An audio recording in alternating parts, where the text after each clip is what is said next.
This is by far one of the best tanks that you can get on World of Tanks, and it won't cost you anything as it's a free tech tree vehicle that you can pick up. It is, of course, the T29. Now, this one looks slightly different to the typical T29, and that's because it's got the Patriot skin that you can purchase, or at least the 4th of July skin that you can purchase. And essentially, yeah, this tank is the American Tier 7 heavy tank that has the super good turret, along with decent gun depression, good accuracy, a kind of bouncy armor on that turret. But you know, when it comes to the hull armor, it's your typical American. It gets penned in both the upper and lower plate, which does suck, but at the same time you do gain a whole lot of advantages, and when you have 300 alpha that you're able to kick out really consistently, then it's always nice to have. So hopefully this one's going to be amazing, because this game that I had is one of the best games I've had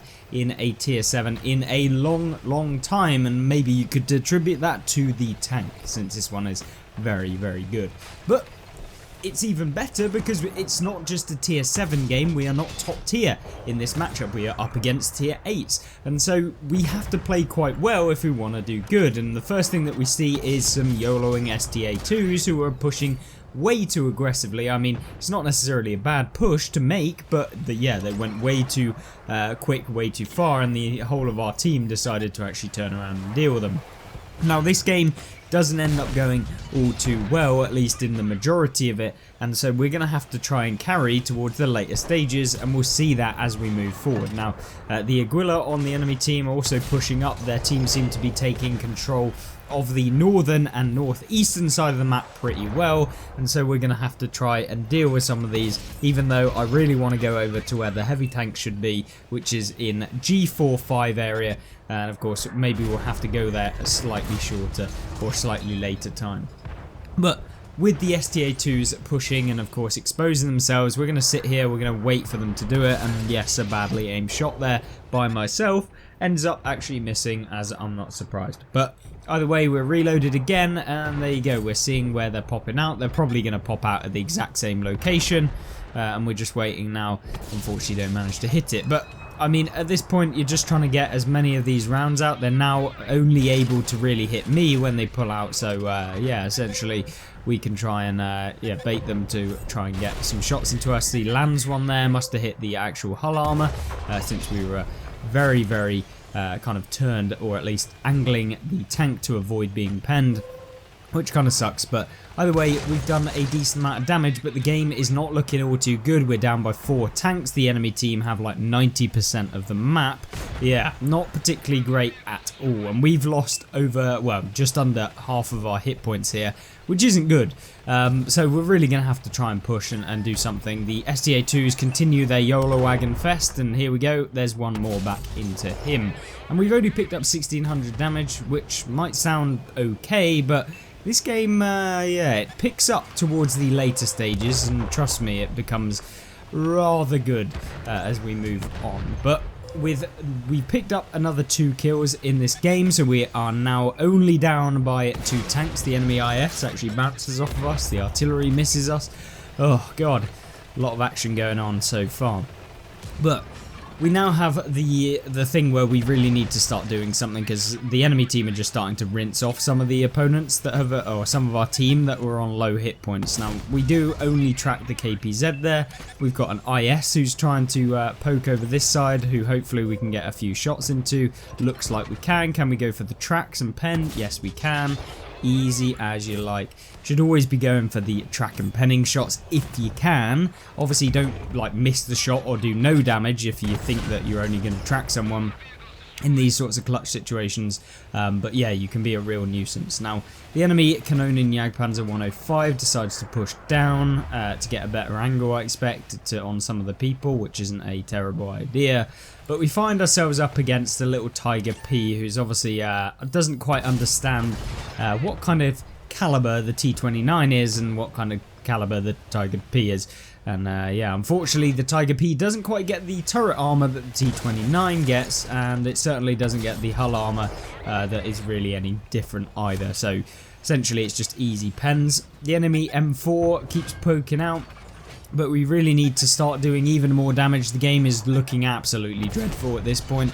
We are down by 5 tanks and it looks like we're going to lose, so you know, let's mop up as much damage as possible in this game and then hopefully we can win. Now we fully aim this shot, want to get rid of the Tiger P, which we do. 3,500 damage done, and yeah, I mean this is a good result, and you know, you never know, it might we might be able to pick up another couple hundred damage, 600 damage or something like that, but I mean, guess we'll see how it ends up going. Now, this is terrible. The Hellcat 105's behind me. The Kanonen Jagdpanzer misses me. We put one into him to finish him off. The Hellcat 10 broken is actually behind us. He's in the Carpet Clan as well, so you know, thinking he's good. Penning me with the heat rounds. Yeah, not ideal. We have, however, done 4,162 damage, but we have pulled back the hit point loss advantage that the enemy team had, and now I decide to push up to this rock. We can get hold down here and then we can just basically farm them as they push up, and that's exactly what I'm attempting to do against the enemy T29, which is he decides that he's going to just keep coming. He obviously thinks that I'm not going to be reloaded, and we put one into him, bounce off the back from the Hellcat 105 there in the Carpet Clan, and yeah, luckily we are able to avoid that final bit from the artillery piece. And yeah, is the Carpet Clan going to get taken out by the camping VK who's been sat in base all game? Yes, he does. Oh, great result. 4,612 damage done with 3 enemies taken out so far. And it's time to push towards the last couple of opponents, that last opponent being the M4 who we shut down with that one. So 4,800, we've still got a little bit of damage we could potentially get on the artillery piece, but we're going to have to get lucky if we want to be able to do it. So let's actually move forward and hopefully we can find him to come away with maybe 5,000 damage, but we'll have to wait and see. We've loaded a HE round, it's a little French artillery piece, there's no way we could bounce off of him. I said there's no way we could have bounced off of him. Yeah, there's no way we're not doing a full shot of damage here. There you go, finally. The first one obviously hitting the gun, only doing 100 damage. Absolutely sucks, he should be actually gone from this game. But yeah, now it's time to push towards him. We've done 5,500 damage, which is a very, very good result in a tank like this. And yeah, I mean, a tier 7 doing 5,500, I'm pretty sure most tier 8s, tier 9s would be pretty happy with a 5,000 damage game, and I mean, that's even a good game in a tier 10. So and let's push forward, see if we can find out where this artillery is going to rock up and try and shotgun someone from. And of course he can actually shotgun me. So we can take this time to kind of talk about the entire line that leads up to the top tier tank, which is the T110E5, which is the tier 10 heavy. And the T110E5 is basically a upgraded version of the T29. It gets a cupola which can be penned, so it's not as good armor wise from the turret, I guess. It's got better armor, don't get me wrong, but it's not as good effectively because everyone has higher penetration. They can pen the cupola quite easily, but it's still bouncy. You can still bounce rounds off the cupola depending on how they hit the actual tank. But the premise is they're really nice, somewhat mobile, heavy tanks that have a little bit of armor, can get hold down, use great amounts of gun depression, and they also have the ability to dish out a lot more damage per minute than you would see with something like a German tank, something like an E100, which has the higher alpha damage, but is just generally just slower, sluggish, and can't get to the fight as easy. So that's kind of what these tanks offer, and if you are interested in converting from like medium tanks to start playing heavy tanks, this is a good way to go. I really enjoyed playing all of the American heavies and of course all of the British heavies, which kind of play somewhat similar. But yeah, I'll be interested to see what you guys actually think. Now the artillery piece is obviously trying to bait me into actually going. He then decides to just YOLO here, and yeah, free damage. 5,496 damage done, 19 pens, 5 enemies taken out. Really nice victory. And of course, can we come top? Yes, we can, with 2,444 base experience. The Hellcat Seal Clubber on the enemy team in the 105. It manages to do 3,870 damage with 1,112 XP, managing to come on the top 3 even on the losing side, so obviously a decent player. Just a shame that he was playing in the broken Hellcat 105. But either way, yeah, a fantastic result in the T29, which is why I wanted to show it. So let's jump into a less overpowered gameplay to see what the general case of the T29 is like. So we jump over to a Redshire standard game, which is a pretty decent one. And it kind of follows in the suit of the previous game. We are bottom tier, we're playing up against tier 8s, so we have to play a little bit decently. And I believe maybe not, well, I believe there are actually tier 6s, so we're like middle tier in the game. But either way, what we're going to try and do in this map is be furthest forward. We're going to try and kind of deal a bit of damage from both getting some free damage at the beginning and then moving towards getting that frontal damage where we can start using the turret armor and see what this tank is about, rather than just kind of somewhat getting lucky like we saw in the previous game where everything just seemed to go right and the opponents YOLO'd when they shouldn't have YOLO'd, that sort of thing. We're going to see the T29 tested a little bit more in this game, and of course maybe a few more flaws from my own gameplay, because, you know, I'm not perfect. Yes, I may have like 60-something% win rate, but at the same time everyone makes mistakes all of the time, and it's very rare on YouTube that you see the mistakes come out, because no one wants to see a game where someone does like 300 damage or something like that because they overcommitted on a flank and got punished. But you know, we're going to see a decent one here. And that's what I've been trying to do in these videos, make them more relatable to you guys, for the average person who doesn't have, you know, thousands of hours played on World of Tanks like I do. And I think we actually have, I can work it out for you guys here. So I think we have like 280 days played, which equates to 6,720 hours on World of Tanks. Now, granted, that is what Xbox records, and obviously I'm not always here when my console's on, but you can probably expect someone with like 4,000 hours playing World of Tanks console. It's a lot. So yeah,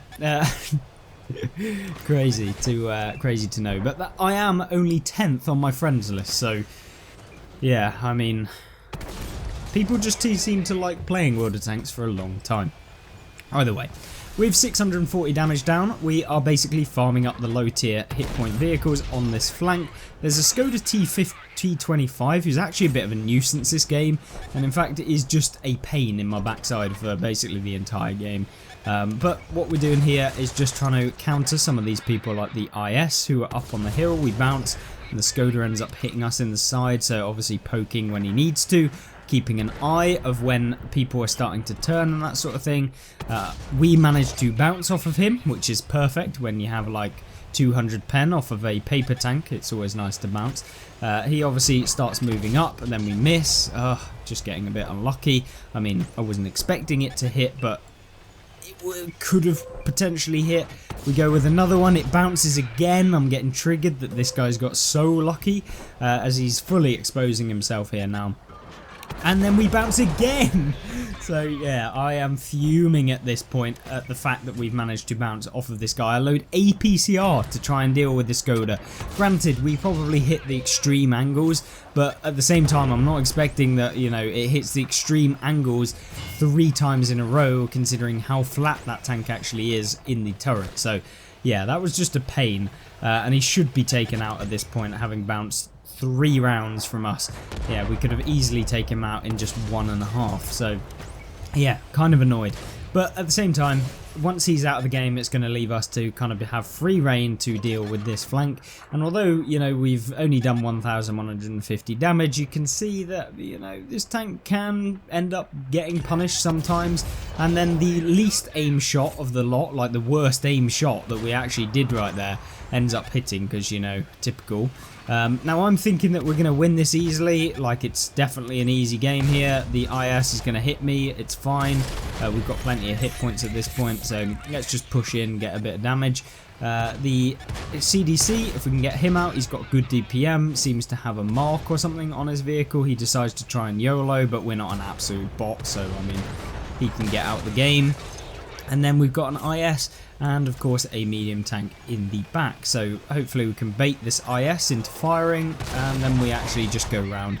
And he wasn't ready, didn't have his finger on the trigger, didn't have that response time, and now we can kind of push towards the Object 416. Now in my head I'm thinking, the medium tank on our team's going to push with me, hopefully we can deal damage to this guy. He's probably going to push up, he's probably going to outspot me. Tank has decent view range, we go for a shot here, fully aiming, and then it hits. I mean, it's kind of lucky that it hit, but at the same time, you know, you don't hit the ones that you don't fire, so we might as well fire.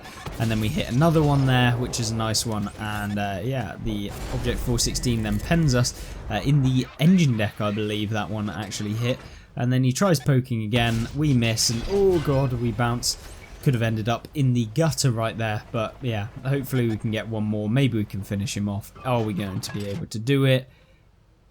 No, we bounce off of the side of the turret, which is perfect, and then he starts YOLOing towards our friendly, and then it seems like we're not going to be able to get another shot into him as he's behind the ridge and our teammates on low health. So we haven't actually push in here. Maybe artillery can help us out. You're seeing me look at the tank because obviously I'm that interested in the gameplay at this point. Maybe we can find him. We've got 4 enemies in this game, which is pretty decent. The 416 is now pushing. Can we get a final shot into him? I'm going to put this ridge in between me and him so it doesn't make it easy. We can use the turret armor to then get a shot into him because he can one-shot me right here. So we don't want to take a hit unnecessarily, but I need to now actually spot him because he's going to be getting further away. Can we hit this final shot? Oh, for God's sake, of course it bounces. The one that was probably the easiest. We had his backside. Can we hit this one? Yes, we can. Finally.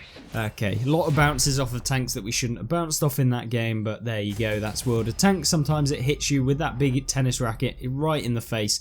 But you still got to deal with it, and sometimes you can grab that tennis racket and whack it back over the person who's just hit you. So either way, 90%, 0.4% on the marks of excellence. I think we were just trying to, you know, we weren't really going for marks, so I just wanted to show off this vehicle, and hopefully it was an enjoyable one for you guys to have a look at the T29, both the highest sort of tank stats that you could get in terms of games, I mean really high base experience, to, you know, your average game that I feel like most people can have. 2,600 damage roughly, you know, that's kind of the nice range where I feel like the T29 does quite nice. If you find yourself on a flank coming up against a few opponents, you'll be able to do that, and this tank is one of the best tier for tier tanks in the game. And hopefully I'll be doing a tier list of some of the tanks in the game right now, so you guys will get my opinion on what I think the best tanks are at each tier for you guys. So other than that, I hope you have a fantastic rest of the day. I hope you've enjoyed this video. If you have and you want to support me, you can hit the like button or don't hit it, I don't mind. Of course, the most valuable thing is your time, and I'm glad that you spent it here with me playing World of Tanks, the game that we probably both play, at least I'm assuming you would if you're watching this video. But other than that, I hope you have a fantastic rest of the day once again, and if you're watching this on the weekend, have a great weekend as well, and I'll see you in tomorrow's video where we maybe look at some of the future updates that Wargaming should introduce into World of Tanks. But other than that, I'll see you in the next one. Goodbye.